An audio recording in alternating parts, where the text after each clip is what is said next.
Class BSc BEd first year का topic solution जो हमने कल स्टार्ट किया था, इसका पार्ट फर्स्ट हमने कर लिया। आज हम पार्ट सेकंड कर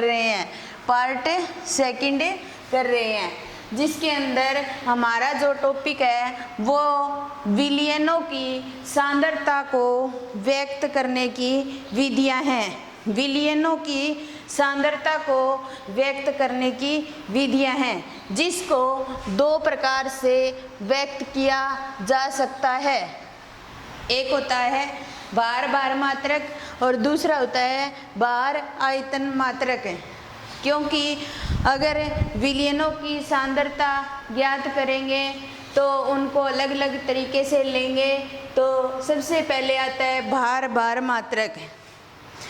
अब देखो विलयन हमने कैसे बनाया था कि जब हम विलय को विलायक के अंदर मिलाते हैं तो विलयन बन जाता है। तो भार मात्रक का मतलब विलय भी भार में दिया होगा और विलायक भी भार में दिया होगा। जैसे ग्राम किलोग्राम में दे दिया जाए विलय और विलायक को तो वो क्या हो जाएगा, भार मात्रक हो जाएगा, जिसके अंदर द्रव्यमान प्रतिशत, मोललता और मोल अंश, या फिर इसको बोला जाता है मोल भिन्न, या फिर इसको मोल फ्रैक्शन भी बोल सकते हैं। ये तीनों इसके अंदर आते हैं। दूसरा आता है भार आयतन मात्रक, जिसके अंदर विलय को तो भार में दिया होता है और विलायक को आयतन के अंदर दिया होता है, तो वो होता है भार आयतन मात्रक, जिसके अंदर मोलरता, नॉर्मलता और फॉर्मलता करेंगे। जैसे देखिए हम सबसे पहले इस भार मात्रक का जो पहला पॉइंट है उसको शुरू करने जा रहे हैं। द्रव्यमान प्रतिशत या मास परसेंटेज भी बोल सकते हैं इसको। इसके अंदर देखिए जो हमारा 100 ग्राम विलयन बनाया हुआ है और उस 100 ग्राम विलयन के अंदर विलय की ग्राम में मात्रा जितनी भी ली जाए या ग्राम में जितनी मात्रा निकालेंगे वो उसका क्या हो जाएगा, द्रव्यमान प्रतिशत हो जाएगा। अपने ऐसे कह सकते हैं 100 ग्राम विलयन के अंदर उपस्थित विलय की ग्राम में मात्रा उस विलयन का द्रव्यमान प्रतिशत होता है। जैसे द्रव्यमान प्रतिशत का अगर सूत्र बनाएं तो हम इस प्रकार बना सकते हैं द्रव्यमान प्रतिशत बराबर विलय का द्रव्यमान ग्राम में लेंगे, ठीक है, बटा में क्या हो जाएगा, विलयन का द्रव्यमान, क्या हो जाएगा, विलयन का द्रव्यमान। ये भी क्या होगा, ग्राम के अंदर लेंगे और इंटू में क्या लगा देंगे, 100 लगा देंगे, क्योंकि हम क्या कर रहे हैं, मास परसेंटेज ज्ञात कर रहे हैं। तो हमने द्रव्यमान प्रतिशत के डेफिनेशन की बात की थी कि जब हमारे पास 100 ग्राम विलयन होता है और उस 100 ग्राम विलयन के अंदर विलय की ग्राम में मात्रा अगर ज्ञात करनी होती है तो वो क्या हो जाता है, द्रव्यमान प्रतिशत हो जाता है। वो क्या होता है, द्रव्यमान प्रतिशत होता है। द्रव्यमान प्रतिशत अगर ज्ञात करना है तो उसका सूत्र हो जाएगा विलय का द्रव्यमान ग्राम में और विलयन का द्रव्यमान भी ग्राम में, और इंटू में क्या लगा देंगे, 100। क्यों, क्योंकि हम क्या कर रहे हैं, द्रव्यमान प्रतिशत ज्ञात कर रहे हैं। अब देखिए अगर हमारे पास में ऐसा हो कि हमें क्या दिया जाए, मान लो कोई न्यूमेरिकल दिया हो, उसके अंदर विलयन की मात्रा ना दी हो, हमें सिर्फ किसकी मात्रा दी हो, विलय और विलायक की मात्रा दी हो, यानी कि विलय का द्रव्यमान किस में लेते हैं, ग्राम में, विलय का द्रव्यमान ग्राम में लेते हैं, प्लस अब देखिए बटा में क्या हो जाएगा, जो विलयन है ये किससे मिलकर बना हुआ है, विलय प्लस विलायक से। तो कई बार क्वेश्चन के अंदर विलय और विलायक की मात्रा दे दी जाती है, तो हमें विलयन बनाना पड़ेगा और इसके लिए क्या हो जाएगा, विलय प्लस विलायक का द्रव्यमान। हम ऐसे भी कर सकते हैं, विलय प्लस विलायक का द्रव्यमान, और इनटू में क्या आ जाएगा, 100 आ जाएगा। या तो हम इस सूत्र को अप्लाई कर सकते हैं, या फिर हम क्या करें, विलय और विलायक को प्लस करके विलयन का द्रव्यमान ज्ञात कर सकते हैं। तो ये था द्रव्यमान प्रतिशत। द्रव्यमान प्रतिशत की डेफिनेशन हो गई, जब किसी 100 ग्राम विलयन में उपस्थित विलय की ग्राम में मात्रा अगर ज्ञात करनी हो, या विलय की ग्राम में जो मात्रा होती है वो द्रव्यमान प्रतिशत को शो करती है। द्रव्यमान प्रतिशत विलय का द्रव्यमान ग्राम में और विलयन का द्रव्यमान भी ग्राम में, और इनटू में क्या कर देंगे, शो कर देंगे। अब कई बार विलयन ना दे करके विलय और विलायक दे दिया जाता है, तो या तो इन दोनों को ऐड करके ऊपर वाला सूत्र काम में ले सकते हैं, या हम डायरेक्टली नीचे वाले सूत्र को काम में ले करके इसको लिख सकते हैं। ये था हमारा द्रव्यमान प्रतिशत। देखिए द्रव्यमान प्रतिशत का एक न्यूमेरिकल लेते हैं हम। जैसे देखो क्वेश्चन नंबर फर्स्ट, 20 ग्राम शर्करा को, कल मैंने बताया था ना कि आपको क्या करना है, चीनी को पानी में घोल लो और घोलने के पश्चात वो क्या बन जाएगी, सॉल्यूशन बन जाएगा। अब देखिए 20 ग्राम शर्करा को 80 ग्राम जल में घोला जाता है, तो शर्करा का द्रव्यमान प्रतिशत ज्ञात करो। अब देखिए 20 ग्राम शर्करा है हमारे पास में, और उसको क्या कर रहे हैं, 80 ग्राम जल के अंदर घोल रहे हैं। क्वेश्चन में हमें क्या दिया हुआ है, विलय और विलायक की मात्रा दी हुई है 20 ग्राम शर्करा, तो क्या हो जाएगा, विलय हो जाएगा, और जो 80 ग्राम जल है वो क्या हो जाएगा, विलायक हो जाएगा।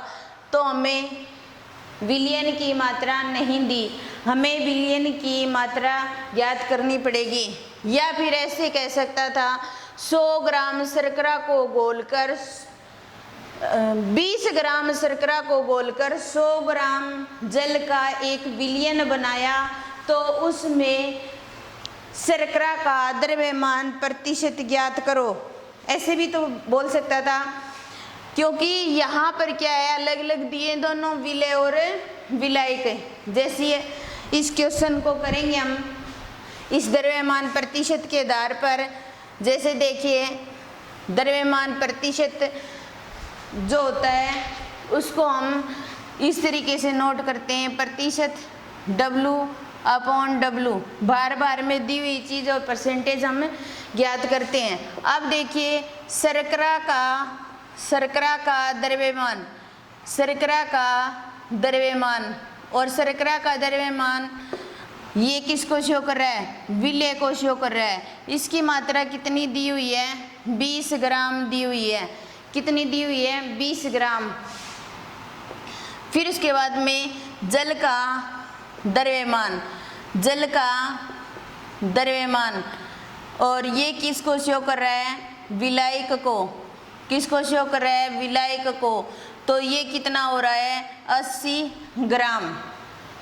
उसके बाद में हम क्या करें, विलयन का द्रव्यमान ज्ञात करें, विलयन का द्रव्यमान ज्ञात करें। और विलयन का द्रव्यमान ज्ञात करने के लिए हमें क्या करना पड़ेगा, विलय प्लस विलायक को ऐड करना पड़ेगा। तो यहाँ पर विलय की मात्रा 20 और प्लस में 80, यानी कि विलयन की जो मात्रा है वो कितनी हो गई, 100 ग्राम हो गई। तो यहाँ पर द्रव्यमान प्रतिशत क्या ले रहे हैं, द्रव्यमान प्रतिशत अगर ज्ञात करेंगे, कोई भी न्यूमेरिकल आता है तो उसको इस तरीके से लिख करके करना है, ये उसका करने का तरीका होता है। दो विलय का द्रव्यमान, विलय का द्रव्यमान ग्राम में बटा में विलयन का द्रव्यमान, ये भी किस में लेना है, ग्राम में, और इंटू में क्या लगाना है, 100। तो द्रव्यमान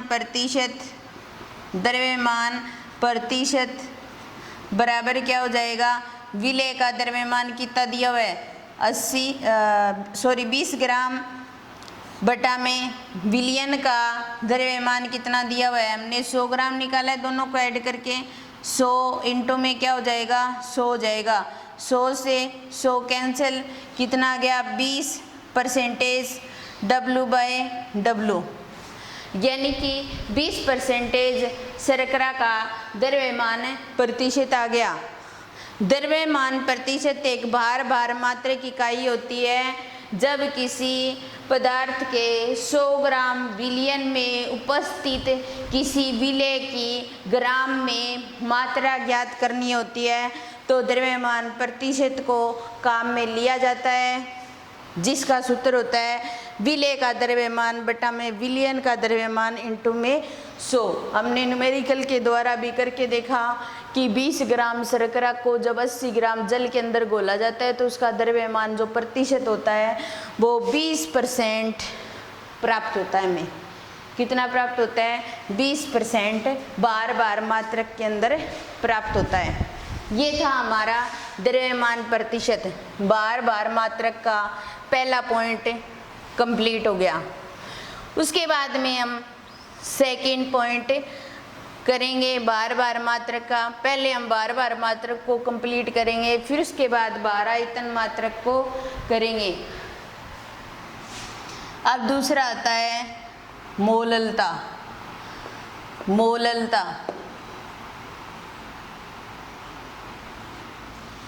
मोललता के अंदर देखिए ये भी क्या होता है, एक बार मात्रक होता है जिसके अंदर विलय और विलायक की जो मात्राएं होती हैं वो बार में दी होती हैं। तो इसको ज्ञात करने के लिए अपने क्या करते हैं, 1000 ग्राम विलायक में 1000 ग्राम विलायक में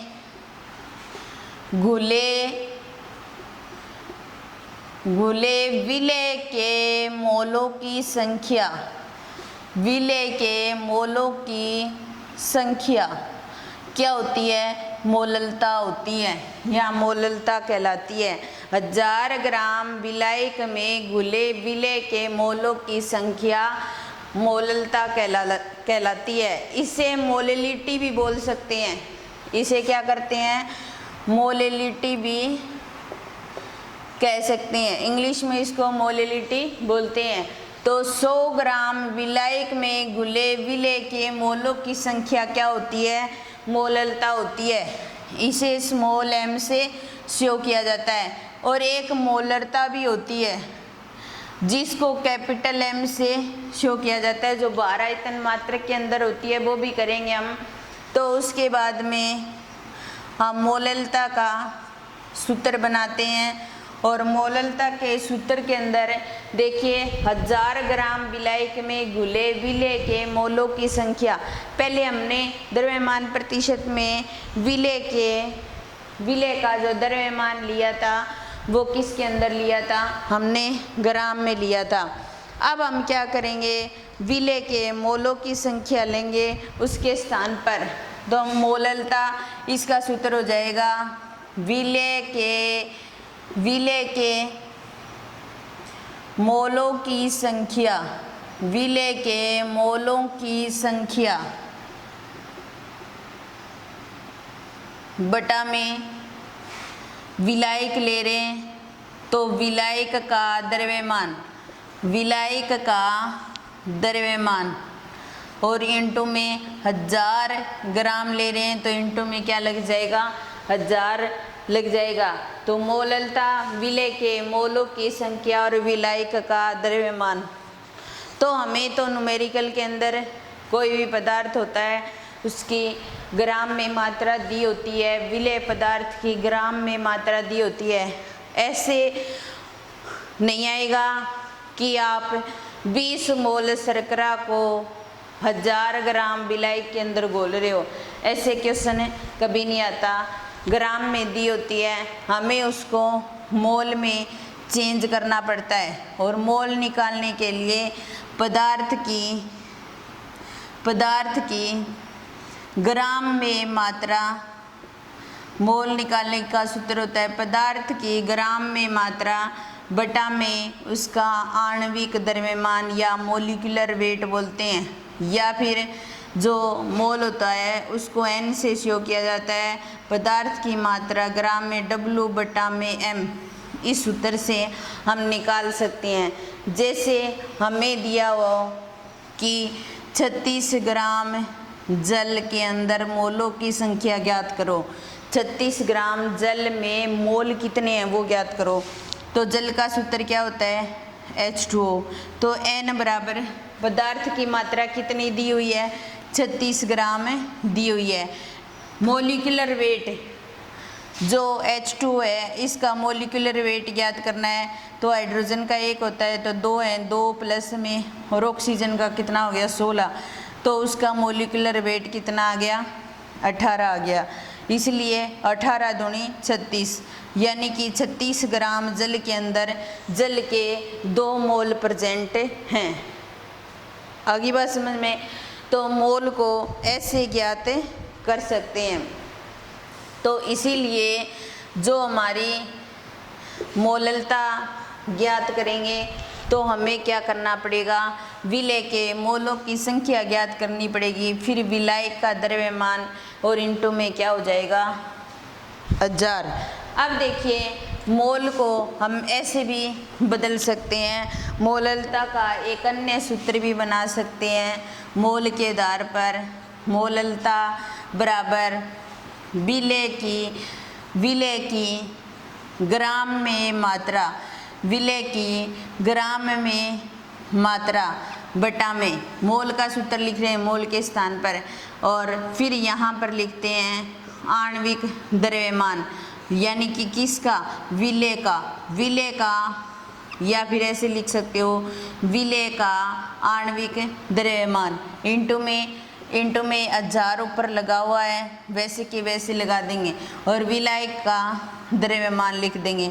तो या तो हम इस तरीके से इस मोललता के इस सूत्र को काम में ले सकते हैं, और अगर इस सूत्र को काम में नहीं लेना तो ऊपर वाले सूत्र को काम में ले सकते हैं। और आपको पहले क्या करना पड़ेगा, मोलों की संख्या ज्ञात करना पड़ेगा। तो हम डायरेक्टली न्यूमेरिकल करें तो इस सूत्र को काम में ले सकते हैं। जैसे हमारे पास में 4.9 ग्राम इस मोललता पर आधारित क्वेश्चन है, इसको देखिए 4.9 ग्राम H2SO4, 4.9 ग्राम H2SO4 है हमारे पास में। जैसे देखो विलय की मात्रा किस में दे रखी है ग्राम में। मैंने आपको बताया भी था जब मोललता की हेडिंग डाली थी तब मैंने आपको ये भी बताया था कि 1000 ग्राम विलायक में या फिर कोई भी सॉल्यूशन बनाते हैं तो उस टाइम मोलों की संख्या उसके अंदर नहीं डाली जाती, किसकी डाली जाती है ग्राम की, और ग्राम से हम मोल को ज्ञात कर सकते हैं। तो 4.9 ग्राम H2SO4 को 250 ग्राम जल में घोला जाता है, तो विलयन की मोललता ज्ञात कीजिए। तो अब देखिए यहाँ पर विलय की ग्राम में,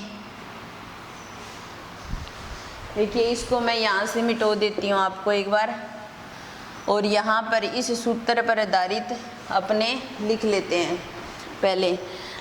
तो यहाँ पर क्या दिया हुआ है, विलय की ग्राम में मात्रा, विलय की ग्राम में मात्रा कितनी दे रखी है 4.9 ग्राम, या विलय का द्रव्यमान जो है वो 4.9 ग्राम है। ठीक है, अब हमें क्या करना है, विलय का आणविक द्रव्यमान ज्ञात करना है, या मोलिकुलर वेट बोल सकते हो आप, आणविक द्रव्यमान, या फिर इसको अणुभार भी बोला जा सकता है। क्या बोला जा सकता है, अणुभार भी बोल सकते हैं। यहाँ पर आप डायरेक्टली क्या लिख सकते हो, अणुभार भी लिख सकते हो, ठीक है।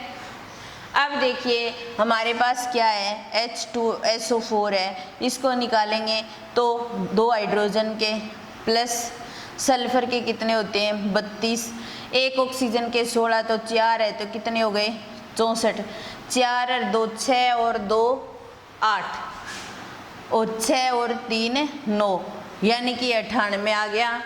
और फिर उसके बाद में दे रखा है विलायक का द्रव्यमान, क्या दे रखा है, विलायक का द्रव्यमान, और विलायक का जो द्रव्यमान है वो है 250 ग्राम, कितना है 250 ग्राम। अब देखिए हमें क्या करनी है, विलयन की मोललता ज्ञात करनी है। तो विलय की ग्राम में मात्रा कितनी दे रखी है, 4.9 ग्राम, मोललता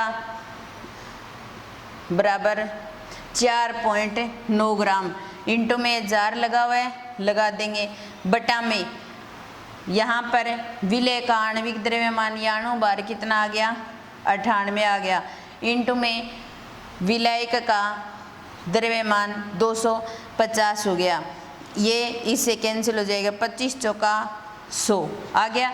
उसके बाद में इस दशमलव को हटाओगे तो नीचे 10 लग जाएगा, और जो 49 जो होता है 49 दूनी क्या होता है 98 होता है, तो इसको 2 से कैंसिल कर देंगे, ये 2 इस 2 से कैंसिल हो जाएगा, क्या जाएगा 2/10, इसलिए इसको 0.2 स्मॉल m लिख सकते हैं। इसकी जो सांद्रता ही है वो 0.2 मोललता आ गई।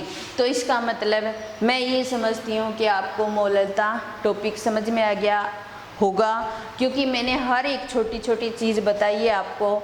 यहाँ पर विलय के मोलों की संख्या लेनी होती है, विलायक का द्रव्यमान और इंटू में 100, या फिर अपने ऐसे बोल सकते हैं कि 1000 ग्राम विलायक में घुले विलय के मोलों की संख्या जो होती है वो क्या होती है, मोललता होती है। तो ये हमारा बार मात्रक का दूसरा टॉपिक कंप्लीट हो गया। क्या हो गया, बार मात्रक का दूसरा टॉपिक कंप्लीट हो गया। अब देखिए तीसरा आता है मोल अंश। क्या आता है, मोल अंश। तीसरा जो टॉपिक है वो क्या है, मोल अंश, या फिर उसको बोल सकते हैं मोल भिन्न, या फिर बोल सकते हैं मोल फ्रैक्शन, इंग्लिश में बोलते हैं मोल फ्रैक्शन। इसको भी लिख देती हूँ मैं मोल फ्रैक्शन।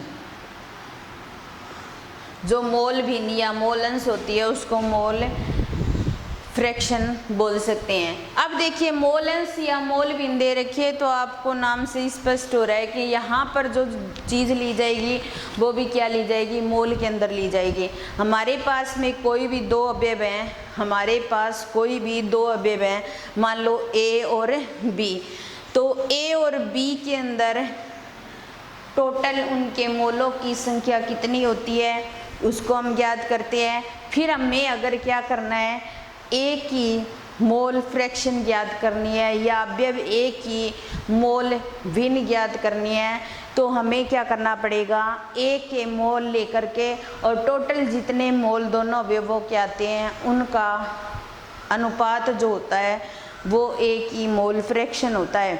और हमेशा ही B को भी ऐसे ज्ञात करेंगे, तो जो A और B दोनों अवयव हमने लिए हैं उन दोनों अवयवों की जो मोल फ्रैक्शन होती है या उनका जो टोटल होता है उनका मान हमेशा ही 1 आता है। कितना आता है, 1 आता है। तो हमारे पास में यहाँ पर अवयव A और अवयव B है, 2 है, कोई भी द्विअंगी मिश्रण बना रहे हैं। इसके लिए मोल लेंगे तो वो Na हो जाएंगे और इसके लिए मोल लेंगे तो Nb हो जाएंगे। इसकी मोल फ्रैक्शन ज्ञात करोगे तो Xc हो जाएगी और इसकी मोल फ्रैक्शन ज्ञात करोगे तो Xb हो जाएगी। अब देखिए मोल भिन्न का जो सूत्र होता है वो ये होता है, अवयव के अवयव के मोलों की संख्या, अवयव के मोलों की संख्या बटा में मिश्रण के मोलों की संख्या, मिश्रण के मोलों की संख्या। ठीक है, अब देखिए हमें क्या करना है, एक अवयव की मोल भिन्न ज्ञात करनी है तो उस अवयव की मोलों की संख्या लेंगे बटा में मिश्रण के टोटल मोलों की संख्या जो होती है उसको लेंगे। या अपने ऐसे कह सकते हैं कि जो मोल भिन्न या मोल फ्रैक्शन क्या होती है कि एक मिश्रण में किसी अवयव की मोल अंश उस अवयव के मोल और मिश्रण के टोटल मोलों का जो अनुपात होता है वो मोल भिन्न या मोल अंश होता है। जैसे हम क्या करें, ए की मोल फ्रैक्शन हमें ज्ञात करनी है तो अवयव के मोलों की संख्या, तो Na के मोलों की संख्या ली जाएगी बटा में टोटल मोलों की संख्या Na Nb के बराबर हो जाएगी। अगर हमें Xb ज्ञात करना है तो Nb बटा में Na प्लस Nb हो जाएगी। आगे बात समझ में। तो अब देखो A के मोलों की संख्या, A के मोलों की संख्या अगर ज्ञात करेंगे तो उनकी संख्या ज्ञात करने के लिए हमें क्या करना पड़ेगा, A की ग्राम में मात्रा बटा में उसका अणुभार भी कर सकते हो या मोलिकुलर वेट भी कर सकते हो। ग्राम में जो मात्रा होती है उसको W से शो किया जाता है। A की ज्ञात करनी है तो WA बटा में क्या हो जाएगी, MA हो जाएगी। और ये किसके बराबर हो जाएगी, Na के बराबर हो जाएगी। किसके बराबर हो जाएगी, Na के बराबर हो जाएगी। ये क्या हो गया, A अवयव के मोलों की संख्या ज्ञात करने का शॉर्ट फॉर्मूला हो गया। B के मोलों की संख्या ज्ञात करनी है, B के मोलों की अगर संख्या ज्ञात करनी है तो B की ग्राम में मात्रा, B की ग्राम में मात्रा बटा में उसका मोलिकुलर वेट, या फिर अपने बोल सकते हैं अणुभार बोल दो या आणविक द्रव्यमान बोल दो। तो ये भी Nb बराबर क्या हो जाएगा, WB बटा में क्या हो जाएगा, MB हो जाएगा। तो अगर A और B के मोलों की संख्या ज्ञात करनी है तो हम ऐसे ज्ञात कर सकते हैं इन दोनों सूत्र के द्वारा। ठीक है, और अगर हमें मोल अंश ज्ञात करनी है तो इनके द्वारा ज्ञात कर सकते हैं, क्योंकि हमें क्या करना पड़ेगा, कोई भी अवयव है उसकी ग्राम में मात्रा दी होगी तो सबसे पहले तो हमें क्या ज्ञात करने पड़ेंगे, मोल ज्ञात करने पड़ेंगे, और जिनके लिए इन सूत्र को काम में लेना पड़ेगा। ठीक है, जब हमें मोल ज्ञात हो जाएंगे तो इसमें मान रखेंगे तो हमें क्या प्राप्त हो जाएगी, XA और XB ज्ञात हो जाएगी। और XA और प्लस में XB हमेशा ही क्या होती है, 1 होती है। XA और XB का मान हमेशा ही 1 के बराबर होता है। तो ये क्या होती है, मोल फ्रैक्शन होती है। हमारे पास कोई भी दो अवयव थे जिनके मोल Na Nb हो जाएंगे और मोल फ्रैक्शन X और XB हो जाएंगे। मोल भिन्न ज्ञात करनी है तो अवयव के मोलों की संख्या और मिश्रण के टोटल जो मोलों की संख्या है उसका जो अनुपात होता है वो मोल भिन्न के बराबर होता है।